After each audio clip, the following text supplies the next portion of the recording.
నమస్తే, welcome to citizens pulse. నేను మీ ఉదయ్ కిరణ్.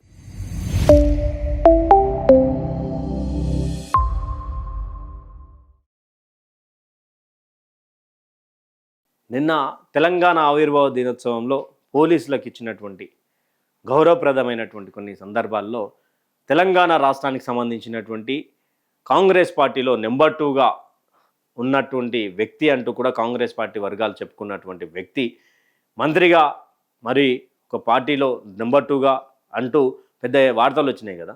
అయితే ఆయన కనీసం పోలీస్ అధికారాన్ని ఎలా గౌరవించాలి, ఒక స్త్రీకి ఒక మెడల్ ఎలా వేయాలన్నది కూడా తెలియనటువంటి పరిస్థితి ఉందా తెలంగాణలో? అంటే ఏం మంత్రి అసలు, ఎసొంటి మంత్రి అసలు, ఇదేంది తెలియాల్సినటువంటి, తెలుసుకొని చేయాల్సినటువంటి పరిస్థితి ఉంటుంది కదా అంటూ కూడా ప్రతిపక్షాలు ప్రభుత్వ పక్షమైనటువంటి మంత్రి గారి మీద విమర్శల జల్లు వినిపిస్తూ ఉన్నారు. ఒకసారి చూద్దాం అసలు ఆ విమర్శలకు కారణం ఏంటి అంటే, ఇక్కడ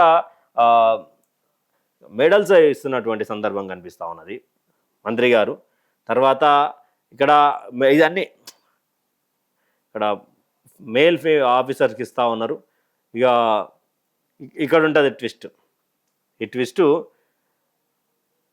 మేడం వచ్చింది, ఒకసారి చూడండి. మేడం వచ్చింది. మేడంకు కూడా ఎలాగైతే నార్మల్ క్యాజువల్గా మనం మేల్ ఆఫీసర్స్కి ఎలా అయితే ఇస్తామో ఆ విధంగా మెడల్ ఇచ్చేటువంటి ప్రయత్నం చేశారు. తర్వాత మరి ఇదే మొట్టమొదటిగా చేయాల్సినటువంటి పని, ఇదే మంత్రి గారు చెప్పాల్సినటువంటి పని ఉండే. ఇక్కడ అంటే ఒక మహిళా పోలీస్ ఆఫీసర్కి ఏ విధంగా మెడల్ ఇవ్వాలనో కూడా కనీసం మంత్రి గారికి తెలియదా? కానీ జర చూసుకోవాలి కదా సార్.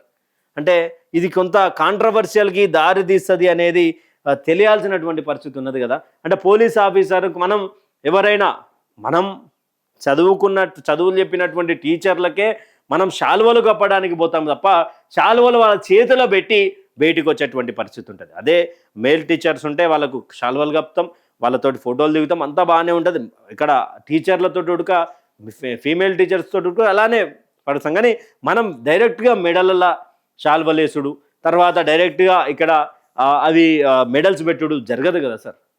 మీరు ఒక మంత్రిగా ఉండి ఇది కనీసం తెలియకపోతే ఎట్లా? తర్వాత సరే తెలియదు అనుకున్నప్పుడు మరి తర్వాత చేతికి ఇవ్వద్దు కదా.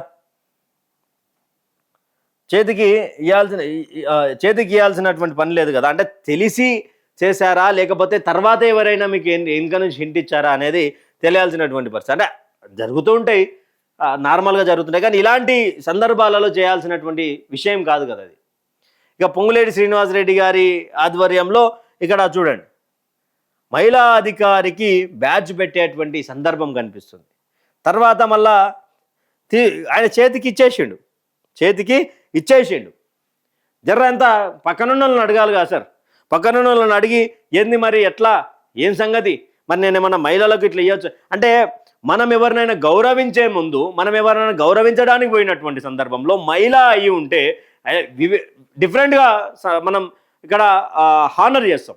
ఎట్లా అంటే వాళ్ళని చేతిలో చేతేసి చెప్పడమో, లేకపోతే దండం పెట్టి అమ్మ అని చెప్పేసి ఆ శాల్వానో ఆ బుకేనో వాళ్ళకి ఇవ్వడమో, డైరెక్ట్గా మగవాళ్ళకు హానర్ చేసినట్టు ఆడవాళ్ళకు చేయలేం కదా సార్. సరే మీరు ఒక విస్తృత భావంతో చాలా మంచి మనసుతో ఉన్నా కానీ ఇది యాక్సెప్ట్ చేసేటువంటి పద్ధతి కాదు అనేది కూడా పెద్ద ఎత్తున ట్రోలింగ్ చేస్తున్నటువంటి వీడియో ఇది. పొంగులేటి శ్రీనివాసరెడ్డి గారికి కనీసం ఎలా గౌరవించాలో మహిళా అధికారిని అనేది తెలియక ఇలా చేశారు అనేది కూడా పెద్ద ఎత్తున భారతీయ జనతా పార్టీకి సంబంధించినటువంటి నాయకులు కావచ్చు, చాలా బీఆర్ఎస్ పార్టీకి సంబంధించినటువంటి నాయకులు కావచ్చు, సోషల్ మీడియాలో ఉన్నటువంటి నెటిజన్స్ కావచ్చు, వీళ్ళందరూ కూడా బగ్గుమని మంట మండుతూ ఉన్నారు. పొంగులేటి శ్రీనివాసరెడ్డి గారికి ఏం తెలియదా? పొంగులేటి శ్రీనివాసరెడ్డి గారికి ఈ విషయం కూడా తెలియదా? పొంగులేటి శ్రీనివాసరెడ్డి గారికి ఈ విషయమైన కనీసం అవగాహన లేదా? ఎలా చేస్తారు అనేది పెద్ద ఎత్తున చర్చకు దారితీస్తూ ఉన్నది. మరి పొంగులేటి శ్రీనన్న దయచేసి మరి దీని మీద ఆలోచించాలి కదా. ఆలోచించి మరి కనీసం పక్కన వాళ్ళని అడగాలి కదా, పక్కన వాళ్ళతోటన్నా సలహా తీసుకోవాలి కదా. ఏ విధంగా అంటే ఒక అధికారిని ఎలా మనం గౌరవించాలో తెలియనటువంటి వ్యక్తులు తెలంగాణలో ఉన్నారా? అంటే మహిళా అధికారిని ఎలా సత్కరించాలో తెలియనటువంటి వ్యక్తులు తెలంగాణ మంత్రులుగా ఉన్నారా?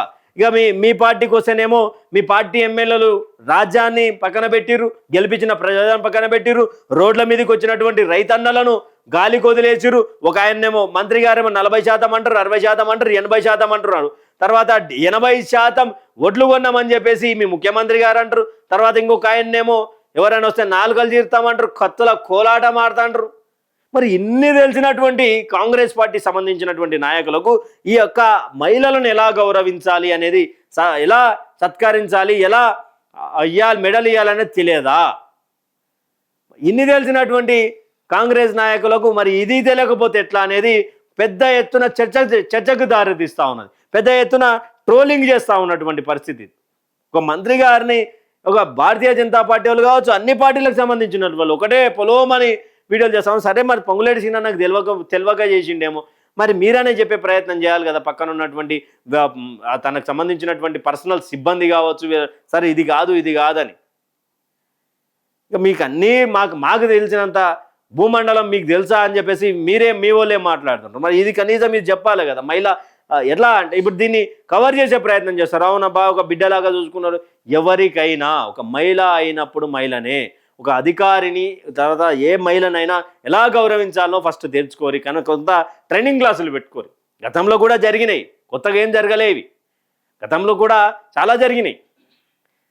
మంత్రులుగా ఉన్నటువంటి వ్యక్తులు, రాజకీయ నేతలుగా ఉన్నటువంటి ప్రతి ఒక్క వ్యక్తి కొన్ని నియమాలు ఎలా ఉండాలి, ఎలా చేయాలి, ఏ సందర్భంలో ఎలా పాటించాలి అనేది కొంత నేర్చుకుంటే కొంత బాగుంటుంది. ఎందుకంటే మీరు చేసిరు కదా అని చెప్పి ఇంకొకరు రోజు వస్తుంది. అంటే రాజకీయ నాయకులను చూసి ఇన్ఫ్లుయెన్స్ అయ్యేటువంటి ప్రజలు చాలామంది ఉంటారు.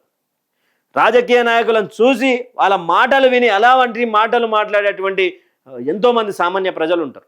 ఇదంతా కూడా కొంత గందరగోళమైనటువంటి పరిస్థితి తీసుకొని వస్తుంది. దయచేసి దీని మీద కొంత అంటే ఎలా ఉండాలి అనేది కొంత నేర్చుకుంటే బాగుంటుంది అనేది కూడా తెలంగాణ సమాజం నుంచి వస్తున్నటువంటి ప్రశ్న. దయచేసి దీని మీద దృష్టి సారించి ఇంకోసారి మిస్టేక్ జరగకుండా చూడాలి అనేది కూడా ప్రతి ఒక్కరూ సోషల్ మీడియా కావచ్చు, ప్రతిపక్షాలు కావచ్చు, పెద్ద ఎత్తున ఆరోపణ చేస్తా ఉన్నాయి. ఇది కూడా తెలియదా మంత్రి గారికి? ఈ యొక్క వీడియో మీద మీ అభిప్రాయాన్ని కామెంట్ సెక్షన్లో కామెంట్ చేయండి. Thank you for watching. Stay tune with citizens pulse.